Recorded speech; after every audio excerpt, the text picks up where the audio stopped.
I'm going to talk about Amitabha recitation and what it involves.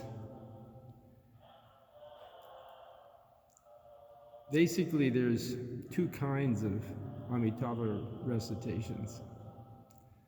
There's ordinary recitation, which we all know.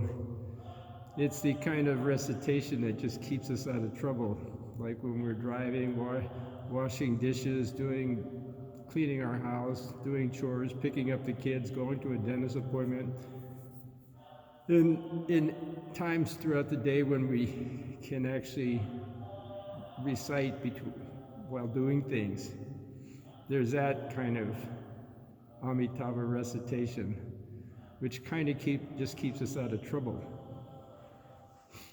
Then there's extraordinary Amitabha recitation, which can absorb the mind, and so it goes very, very deep inside the practice, and we become totally absorbed in the practice, and in that absorption are able to really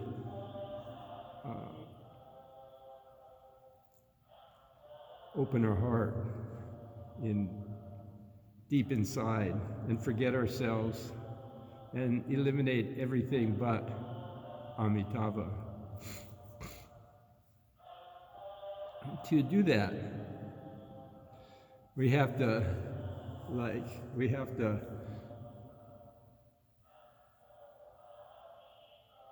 unite the recitation with the breath. That's the most important thing. Basically, Amitabha recitation is two parts. It's Amitabha recitation, speech karma, and it's breath karma. We can't even say Amitabha without our breath. Even mentally, we might think, oh, we can hold our breath and recite Amitabha, but we really can't, because when we do that, we're using the prana inside. There's an inner breath and outer breath. So if we really go deep, we use the inner breath. But let's just not get ahead of ourselves here. So the other half of Amitabha recitation is the breath. And the object is to unite these two, the breath and the recitation, so they become one.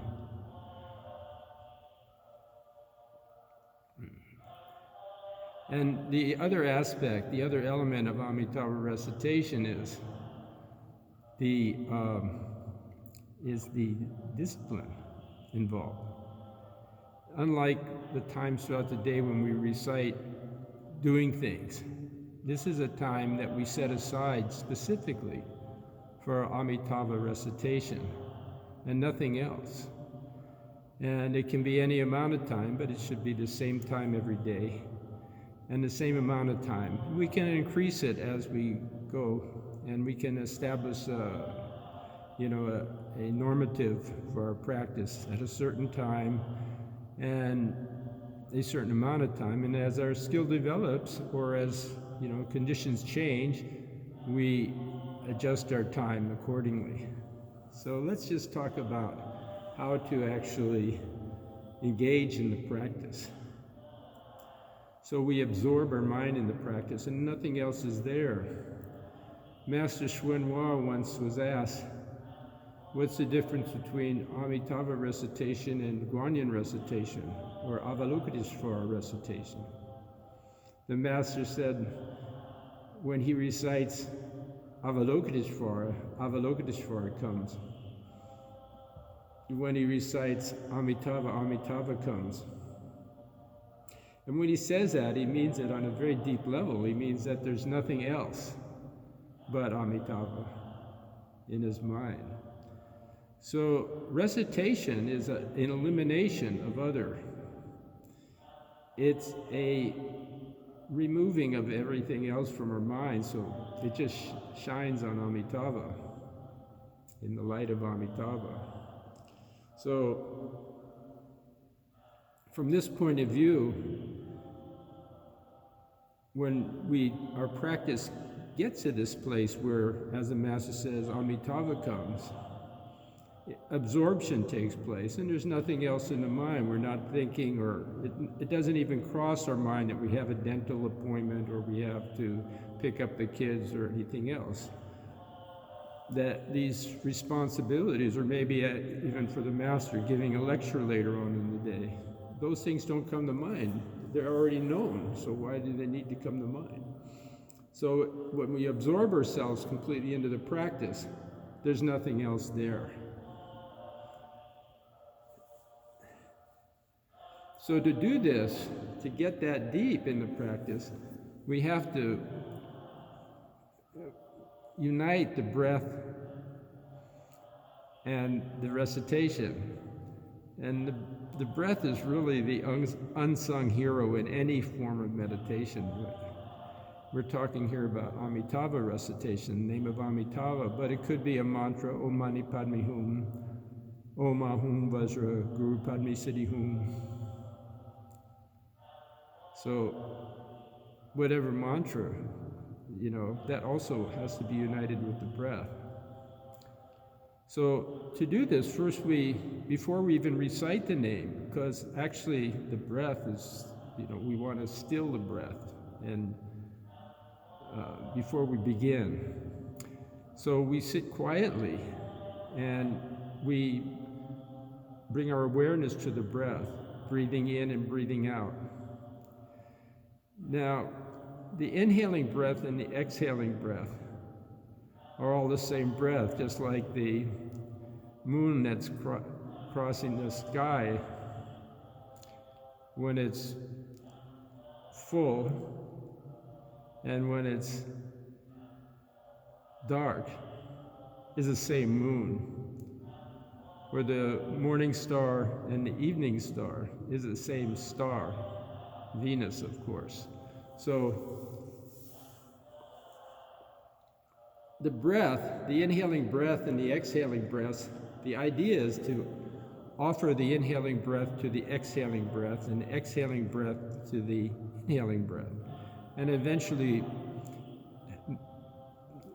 have a seamless breath where the breath flows into each other, sort of like a musical note or a wave in the ocean where the waves flow into each other. The trough and the peak go together, blend together. So we don't notice any gap. It's seamless between the inhaling breath and the exhaling breath. That's the foundation for the recitation. And our awareness is on that breath. Next, then, when we get that breath quieted and seamless, then we introduce the mantra to the breath. And we absorb the mantra into the breath, dissolve it into the breath.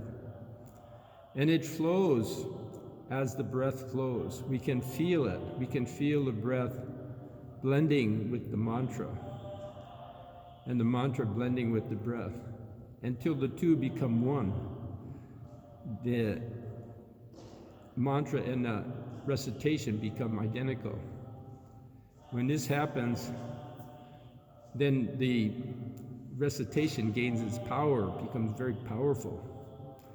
And that is really where it's at. That's when the mind becomes absorbed into the practice. So it's very different than, I like to say it's the difference between snacking on food and having a real meal. So, well, the mindful reciting the Buddha's name while we're doing things, that's kind of like snacking. But we want to get her really absorbed into the practice. That's the real nourishing practice that goes deep in the heart. So that's how to do it. And so this is all possible. Obviously we can't go that deep, uniting the breath and the mantra while we're driving and while we're doing things. We only can do it when we're perfectly still. Stillness is the Buddha. Silence. Silence is truth. Stillness is the Buddha. So you have to find a silent place, a quiet place, where you can really go deep into the practice and lose yourself in it, so nothing else comes to mind but Amitabh. And that's where it's at.